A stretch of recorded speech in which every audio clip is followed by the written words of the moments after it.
What's good guys, welcome back to Flagship Lite.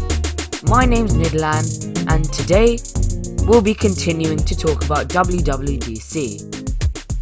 If you guys haven't listened to my previous episode, I'll link it down below. In that episode we talked about iOS 14 and iPadOS. So if you have an iPhone or iPad and you want to know more about the new features, then don't forget to check that out. Alright, let's dive in to watchOS and the Macs. So we'll start off with watchOS.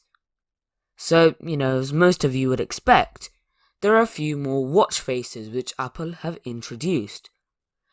So you can actually customize them in a slightly more efficient way now as well, which is very nice.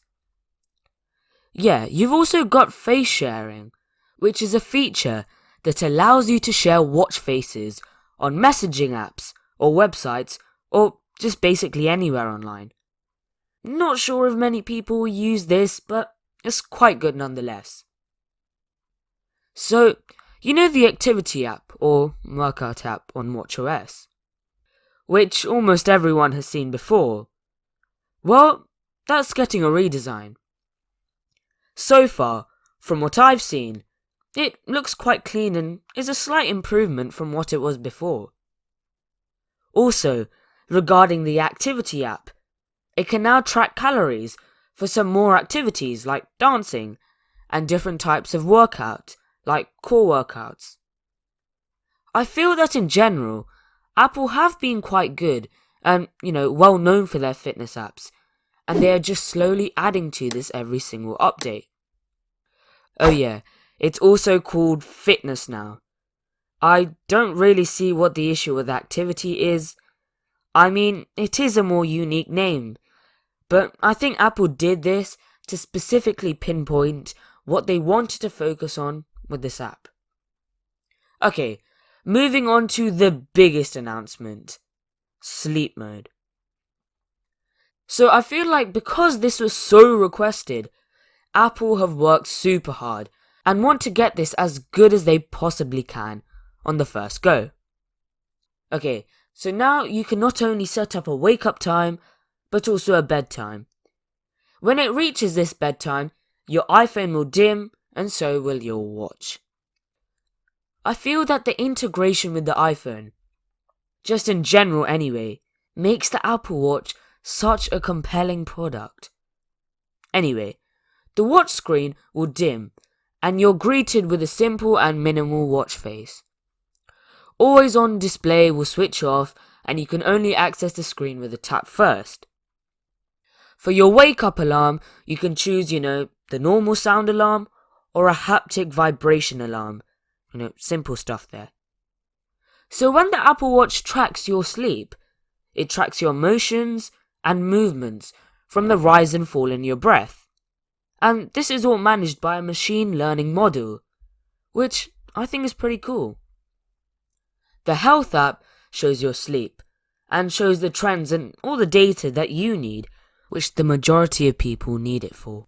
And just as a bit of a novelty factor, and the pandemic and all of that, there is an automatic hand washing timer, which is something I don't know how to feel about. Anyway, enough of watchOS. So we'll have a short break and then move on to the Macs.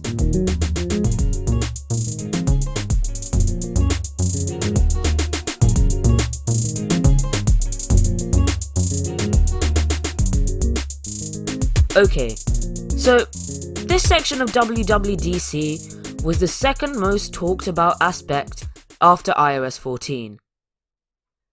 Some of their choices have been ridiculed, to say the least. But let's have a look at what's been changed. Okay, so the last macOS name was Catalina, and now it's Big Sur. If you didn't know before, Apple names their operating systems as places in California. Okay, so with Big Sur, there are a few key changes to the app dock. So it looks slightly more curved, like a rectangle with rounded corners. I feel that Apple are adding more roundness, if that's a word, to their OS to make it feel more natural. I kinda like this though. But where the controversy has lied is the app icons. Now, just to make this completely clear, I hate them. So, just to generalize, they have added some shadows to the icons and made them pop out a bit more with a 3D-ish look. I feel that this sort of contrasts the flat and simple look they were going for, but some people may like this look. So, in this update, because it is a major update, unlike the minor ones we've had for the past few years, there have been design overhauls for every single app. I like these new designs and I feel that Apple have executed them extremely well here. Personally for me, the photo gallery app looks so much nicer and I like it loads.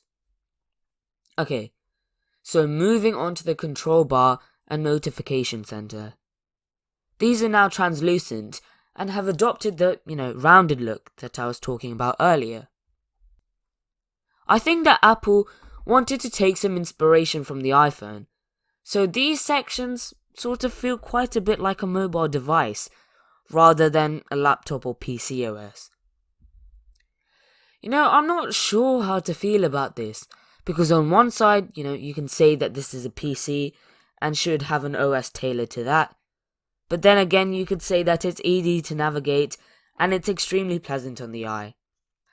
So you can decide for yourself. Oh yeah, and the widgets are making a full comeback here as well. For Safari, you can now redesign tabs, have a custom start page, have native translation, and there are a few more features as well. Okay, so now for what you guys have been waiting for. Apple are switching to their silicon chips. Okay, just before this, a short recap. So, almost every computer on the market at the moment runs on an Intel chip, which, as the name suggests, are made by Intel. Now, this is all good, but it started to become a huge nuisance.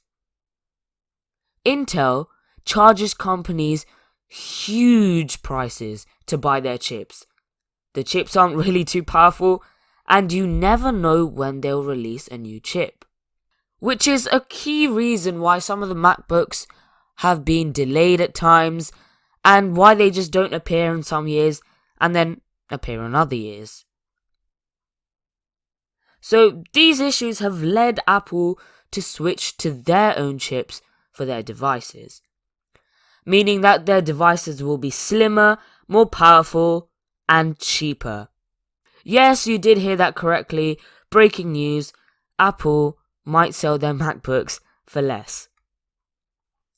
So, because this is a huge change, the full transition for all devices to change will be about 2 years, which taking in the big picture isn't really too long. But the first device with an Apple chip will probably come at the end of this year, which is extremely exciting. Don't worry though, Intel Macs will have plenty of support for years and years to come, so your Mac will not need replacing due to this shift.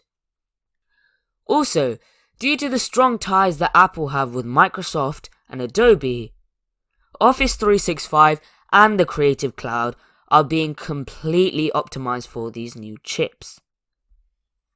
So, that is all the info we have about WWDC 2020. I hope you enjoyed this 2-episode series. Some definitely insane stuff out there, and some questionable ones. Looking at the hand washing timer there.